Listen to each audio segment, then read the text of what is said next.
आज हम इस वीडियो में सोमवती अमावस्या की पूजा विधि सरल तरीके से कम चीज़ों के साथ देखेंगे कि मैं पूजा कैसे की हूँ। तो आप लोग बने रहिए मेरे साथ मेरे चैनल पर। अगर वीडियो पसंद आता है तो चैनल को सब्सक्राइब पक्का कर दीजिएगा। तो चलिए शुरू करते हैं और सभी महत्वपूर्ण नियम विधि जान लेते हैं। तो देखिए, मैं पूजा करने सुबह सुबह तैयार होकर जा रही हूँ। आप लोग भी उस दिन काला और नीला कपड़ा वगैरह मतलब डार्क कलर का ना पहने, लाल पीली साड़ी पहनी हुई भी साड़ी पहन सकते हैं, कोरा साड़ी नहीं चाहिए। ठीक है, अच्छे से स्नान ध्यान करके अपना श्रृंगार करके पैरों में महावर लगा लीजिएगा, मांग में सिंदूरा से सिंदूर लगा लीजिएगा और तब आप लोग पूजा करने जाइएगा। और गंगा जल मिश्रित जल भी आप ले जा सकते हैं, साधारण जल भी ले जा सकते हैं, या आप कच्चा दूध भी ले जा सकते हैं। इसमें मैं थोड़ा सा गुड़ डाल दी। और देखिए, मैं अक्षत ले जाना भूल गई थी। आप अक्षत जरूर ले जाइएगा, मेरे ध्यान से निकल गया था, फिर वहाँ गई तो याद आया। तो आप लोग इसमें अक्षत भी डाल सकते हैं और तिल भी डाल सकते हैं। और इसमें हम पुष्प डाल देंगे और कच्चा दूध मिल जाए तो जरूर ले जाइएगा।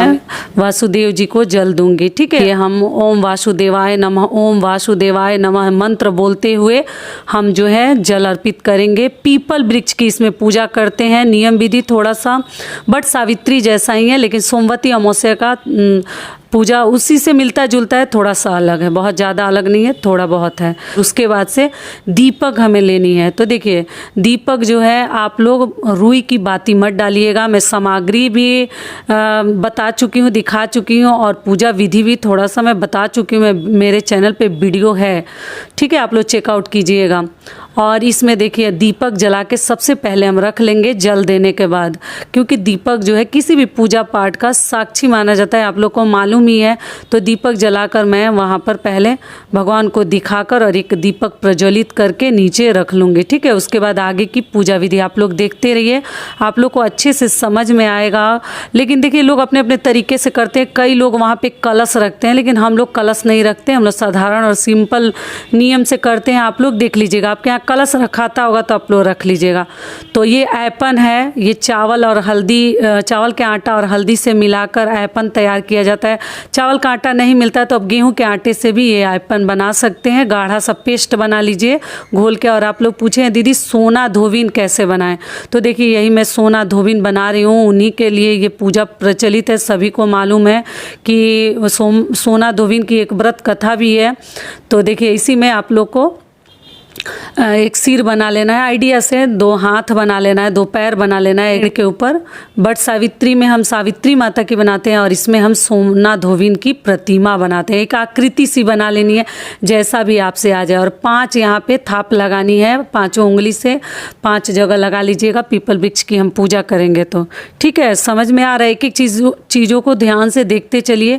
और उसके बाद से हम माता को सिंदूर लगाएंगे, 5 बार लगा दीजिएगा। देखिए, अब नया पैकेट भी सिंदूर का लाल पीला जो ही आपको मिल जाता है, आप लोग सिंदूर का पैकेट ले लीजिएगा।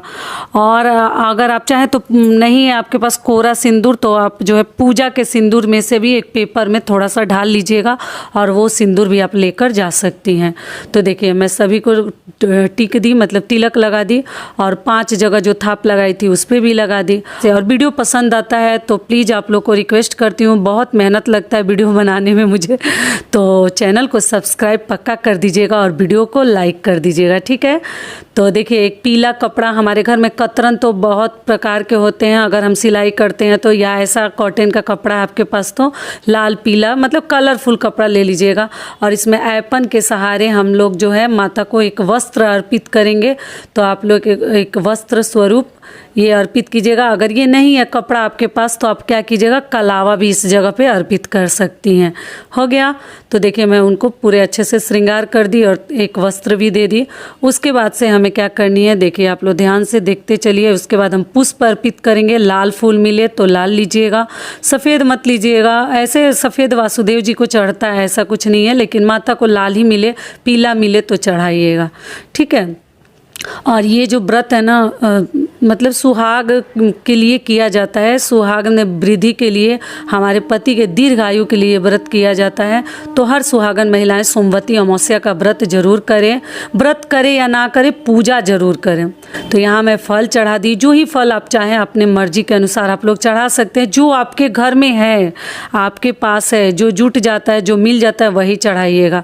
तो मैं जो प्रसाद रूप में ले गई थी फल वगैरह वो चढ़ा दी, देख लीजिए आप लोग, आम और केला चढ़ा दी। आप इस जगह पे और भी कुछ ले सकते हैं, मिश्री, बतासा, मिठाई जो चाहे। तो देखिए मैं मिठाई ले गई थी, लेकिन आपको एक चीज़ बता दूं, कई लोगों का कमेंट्स आ जाएगा कि दीदी प्लास्टिक में मत चढ़ाइएगा। तो मैं बहुत सारा कटोरी ले जाना ना, वहाँ पे पात्र ले जाना, मतलब ध्यान नहीं दी कि इतना सब काम पड़ेगा। और एक ले गई थी तो उसमें भी मैं मूंगफली जो है रख ली, तो वो भी पात्र मेरा भर गया। तो आप सोच सकते हैं बाहर सब चीज़ ले जाना, ध्यान से बहुत सारी चीज़ें निकल जाती है। अक्षत भी निकल गया था, तो इसी पात्र में सोची थी भोग लगाऊंगी, फिर इसमें मैं मूंगफली डाल दी। तो आप लोग इग्नोर कीजिएगा, आप लोग पात्र लेकर 2-3 कटोरी जाइएगा, ठीक है। ऐसे तो भीड़ वहाँ बहुत ज़्यादा रहती है। तो देखिए यहाँ श्रृंगार की चीज़ें आप जो है जो भी चाहें चढ़ा सकती हैं, और कुछ नहीं है तो एक बिंदी सिंदूर का पत्ता चढ़ा सकती हैं, बिंदी का पत्ता और एक सिंदूर, चूड़ी वगैरह जो नया अगर कोरा रखी है, 4 चूड़ी भी है तो चलेगा।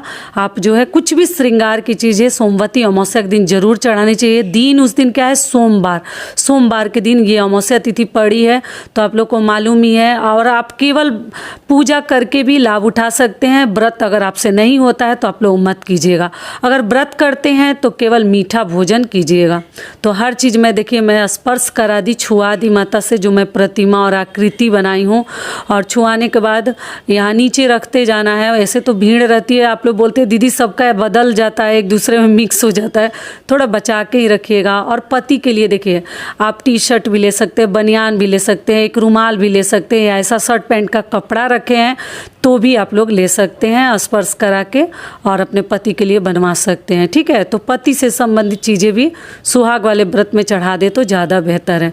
और उसके बाद से हम भगवान की सारे पूजा पाठ करने के बाद क्षमा याचना कर लीजिए, जो भी कमी बेसी हो भगवान जी माफ़ कीजिएगा। आप श्री कृष्ण गोविंद हरे मुरारी, हे नाथ नारायण वासुदेवा। तो इस प्रकार से आरती कर लीजिएगा, धूप बत्ती जला दीजिएगा। अगर आप लोग कलश रख के करते हैं अच्छे से, उसके ऊपर दीपक वगैरह प्रज्वलित करके, तो दीप कलश रख के तो आप लोग कर सकते हैं, ठीक है। और देखिए धागा लपेटने का आप लोग पूछेंगे दीदी बांध सकते हैं, तो ध्यान से देख लीजिए, बांधना नहीं है, बस किसी भी टहनी में थोड़ा सा झाड़ी में फंसा लेना है। और सफ़ेद धागा अगर है आपका तो उसके ऊपर पीला हल्दी से शुभ कर दीजिए, सफ़ेद से मत कीजिएगा। या कलावा ले सकते हैं, या आपके पास जो भी है, कच्चा सूत से किया जाता है, लेकिन मेरे पास नहीं था तो इसी से मैं आपको आइडिया के लिए बता रही हूँ। और उसके बाद आपसे जितना हो सकता है सामर्थ्य है, 5, 7, 11, 21, 108 उतनी बार कर सकते हैं। धागा खत्म भी हो जाता है तो मूंगफली को आप एक एक बार चढ़ाते जाइए, गिन कर लेकर जाइएगा 108, ठीक है। अगर आपसे नहीं हो पाता है तो केवल आप 5 बार भी, 11 बार भी, 21 बार भी कर सकते हैं।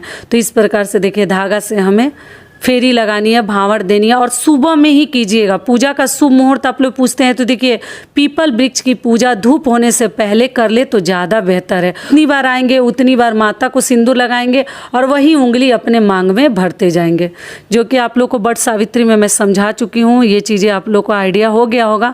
तो जितना फेरी लगाते हैं उतनी बार सिंदूर उनको लगाकर वही उंगली अपने मांग में हमें भरते जानी है। क्लियर हो गया। और महावर लगाना बिल्कुल मत भूलिएगा, पैरों में महावर वगैरह लगा लीजिएगा। और 16 श्रृंगार तो उतना सुबह हम नहीं कर पाएंगे, लेकिन जो ही श्रृंगार हमारे होते हैं वो कर लीजिएगा और करके ही आप लोग जाइएगा। कोरा वस्त्र का कोई नियम नहीं है, जितनी बार हम फेरी लगाएंगे उतनी बार हम एक एक मूंगफली वहाँ रखते जाएंगे। जितनी बार आप फेरी लगाना चाह रहे हैं और एक एक मूंगफली चढ़ाते जानिए और सिंदूर मांग में माता को लगाकर खुद भी लगाते जानिए। क्लियर हो गई सारी बातें। तो इस प्रकार से हमें पूजा करनी है। और मूंगफली लाकर आप अपने बच्चों को भी दे सकते हैं, या ब्राह्मण मिले तो उनको भी दान कर सकते हैं। ये सभी चीज़ें मैं बता चुकी हूँ, तो इसलिए थोड़ा बहुत इसमें भी बता दे रही हूँ कि जो वो वीडियो नहीं देखे होंगे वो समझ लेंगे। अमावस्या तिथि जो है 12 नवंबर 2023 को दोपहर में 2:44 पर प्रारंभ हो जाएगी और अमावस्या तिथि समाप्त हो रही है 13 नवंबर 2023 को दोपहर 2:56 पर समाप्त हो जाएगी। तो इसी में आप लोग को फेरी लगानी है। तो देखिए अगर आप लोग चाहें तो भोर में भी उठकर जाकर फेरी लगा सकते हैं, सूर्योदय से पहले भी। और अगर समय नहीं है तो आप लोग जो है 2:56 से पहले ही फेरी लगा लीजिएगा। क्लियर हो गई सारी बात। और ये कपूर से, और इसको तोड़नी नहीं है, धागा समाप्त हो जाएगा वहीं पर लपेट कर छोड़ दीजिएगा, तोड़ते नहीं है और ना बांधते हैं। और उसके बाद कपूर से हम आरती लास्ट में कर लेंगे।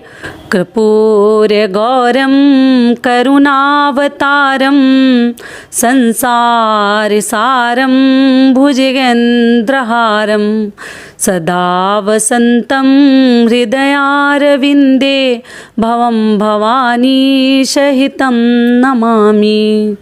और आरती करके मंत्र बोल के, क्योंकि जितने पूजा में कमी बेसी रह जाता है वो पूरा हो जाता है। और हम भगवान को आंचल पकड़ के प्रणाम कर लेंगे, जो गलती हुई हो उससे माफ़ कीजिएगा। और यहीं तक का था हमारा पूजा। तो आशा करती हूँ कि अभी मेरी बहनों को या जो भी माताएं हैं उनको इस वीडियो से लाभ मिलेगा। आप लोग को पूजा विधि अच्छा लगा होगा, तो कैसा लगा ज़रूर मुझे कमेंट करके बताइएगा। फिर मिलती हूँ एक नए वीडियो में, तब तक के लिए धन्यवाद।